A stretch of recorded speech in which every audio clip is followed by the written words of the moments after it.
مجھے کبھی بھی اپنی زندگی میں آنے والے برے لوگوں سے ڈر نہیں لگا۔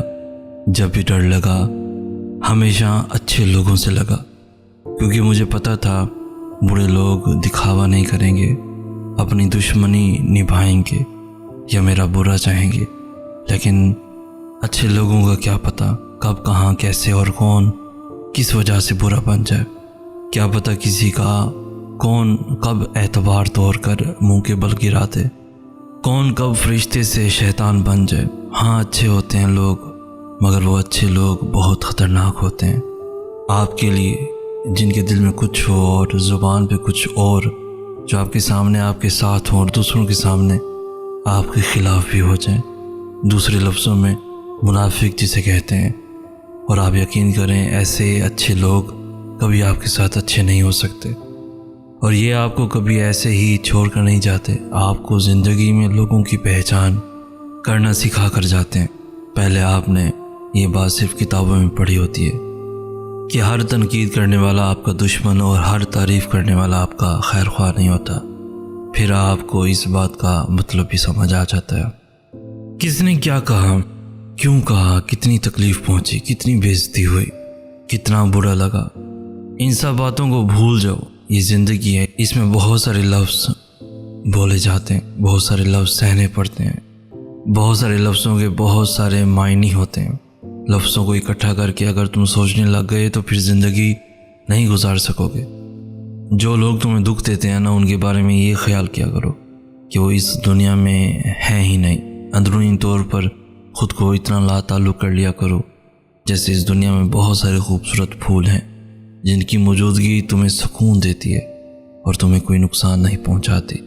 اسی طرح کانٹوں سے بھرے پھول بھی ہوتے ہیں جن سے تم ہمیشہ دور رہتے ہو، یا کبھی چھونا بھی پڑے تو بہت دھیان سے کہ تمہیں وہ زخمی نہ کر دیں۔ اسی طرح ایسے لوگوں سے کبھی ملنا بھی پڑے تو دھیان سے ملا کرو اور خود کو جلد ان سے دور کر لیا کرو۔ اللہ دعاؤں کو تمہارے دل کا حصہ بنانے سے پہلے تمہارے نصیب کا حصہ بناتا ہے۔ تم سوچتے ہو کہ مقدر تو پہلے سے ہی لکھ دیا گیا ہے، تو پھر دعائیں کیا کر سکتی ہیں؟ لیکن کیا تم نے کبھی یہ نہیں سوچا کہ دعائیں بھی تو نصیب سے ہی ملتی ہیں؟ اگر نصیب مقرر ہے تو دعائیں بھی تو اسی نصیب میں مقرر کی گئی ہیں۔ وہ دعائیں جنہیں آج تمہاری زبان بار بار دہرا کر بھی تھکتی نہیں ہیں، ان دعاؤں کو اللہ نے تمہارے لیے تبھی چن لیا تھا جب وہ تمہارے علم میں بھی نہ تھیں۔ ان دعاؤں کو اللہ نے تمہارے لیے تبھی چن لیا تھا جب وہ تمہارے علم میں بھی نہ تھیں۔ اگر نصیب کا لکھا ہوا ہر حال میں ملنا لازم ہے تو پھر نصیب میں لکھی دعاؤں کا ملنا کیوں نہیں؟ جب مانگنے کی توفیق مل گئی ہے تو پھر اجر کی فکر کیسی؟ جب مانگی ہوئی چاہتوں میں دینے والے کی رضا شامل ہو تو معجزے خود ہی اپنا راستہ بنا لیتے ہیں اور تم تک پہنچ جاتے ہیں۔ اللہ نے بے وجہ تھوڑی نہ تقدیروں میں دعاؤں کے حصے مخصوص کر رکھے ہوتے ہیں۔ عین ممکن ہے کہ تمہاری رضا کو ہی اللہ تمہارا مقدر بنا چکا ہو، مگر اس کا تمہیں ملنا دعاؤں کے بعد ہی لکھا ہو۔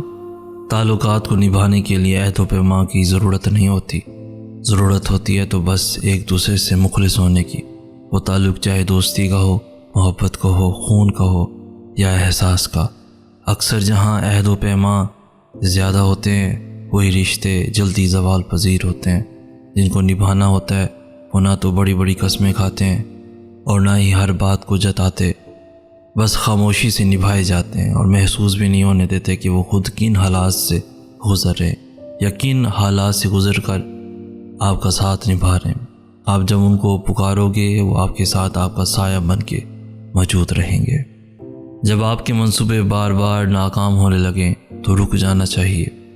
جب بار بار کسی کو مانگنے کی التجائیں کر رہے ہوں اللہ سے اور پھر بھی آپ کی دعائیں قبول نہ ہو رہی ہوں تو رک جایا کریں، کیونکہ تب اللہ چاہتا ہے کہ آپ اس کی رضا میں راضی ہو جائیں۔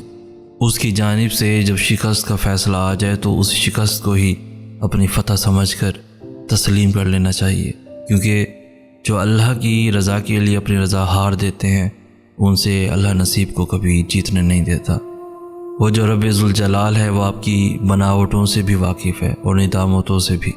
اتنا بھی غلط ہو جائے آپ سے مگر احساس ہو جائے کہ ہاں خطا ہوئی ہے تو وہ معاف کر دیتا ہے، اور ایسا معاف کرتا ہے کہ گناہوں کو نیکیوں میں بدل ڈالتا ہے۔ یہ تو ہم لوگ ہیں جو پشیمان کو مزید شرمندہ کرتے ہیں اور اسے اس کا ماضی بھولنے ہی نہیں دیتے۔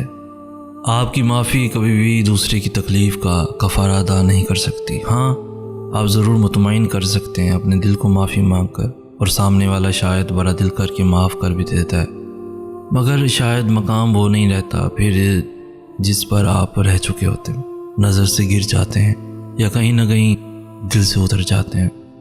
کیا یہ کافی نہیں کہ اللہ خود کہتا ہے ڈرو مت، میں تمہارے ساتھ ہوں، سب کچھ سن رہا ہوں اور دیکھ رہا ہوں۔ جس رب نے تمہارا دل بنایا ہے، وہ جو دل میں سمایا ہوا ہے، وہ دل کے معاملات سے بے خبر تو نہیں؟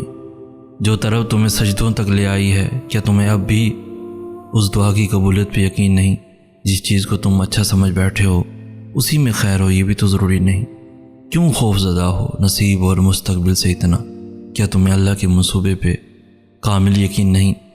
بے وفا انسانوں سے وفا کر کے بیٹھے ہیں اب رب کو خفا کر کے، تمام عمر دنیا کی رنگینیوں میں کھوئے رہے، بھٹکتے رہے سکون کی تلاش میں نماز قضا کر کے۔ بہت الجھے ہیں تقدیر سے، بہت ڈرتے تھے نصیب سے، مسئلہ نصیب کا حل دعا ہے، سمجھ آیا تہجد کی نماز ادا کر کے۔ گناہوں کی دلدل میں پھنسے ہیں، دنیا سے تھک گئے ہیں، تیرے در کے سوا کہاں جائیں یا اللہ ہم خسارہ کر کے۔ کسی کو زبردستی اپنی ذات تک محدود نہیں کیا جا سکتا، یہ تو دلوں کے معاملے ہوتے ہیں۔ بہتر ہے جو جہاں خوش ہے اسے رہنے دیا جائے۔ کوئی آپ کو یا آپ کی محبت کو نہیں سمجھ رہا تو کم از کم اپنی ذات کو دوسروں پر مسلط کرنے کی بجائے خاموشی سے ہٹ جائیں۔ آئے میرے اللہ، جو چیز میرے مقدر میں نہیں اس میں مجھے مبتلا نہیں کر، اور جو چیز میرے مقدر میں ہے اسے میرے لیے بہتر اور آسان فرما۔ آمین یا رب العالمین۔ غم ہی وہ لمحہ ہوتا ہے جب انسان کو زندگی کی حقیقت نظر آتی ہے۔ ہر شخص زندگی میں ایک دفعہ غم کی اس سیڑھی پر ضرور چڑھتا ہے، اور تب اسے یہ سمجھ آتی ہے کہ سانس چلنے سے لے کر اب تک جتنے بھی کام کیے ان میں ایک کام تو بھول ہی گئے، اللہ سے کتنا دور ہو گئے۔ زندگی کی تلخیوں میں کھو کر ایک اچھے دوست سے کتنا دور آ گئے ہم۔ اپنی دنیا میں جب کوئی چیز کھو جاتی ہے تو انسان اسے عرش میں ڈھونڈنے لگتا ہے، اور تب پتہ چلتا ہے کہ کچھ چیزوں کا کھو جانا کتنا بہتر ہوتا ہے۔ میں زندگی کے سارے احساسات سے گزر چکا ہوں، مگر سب سے خوبصورت لازوال حقیقی احساس اللہ ہے۔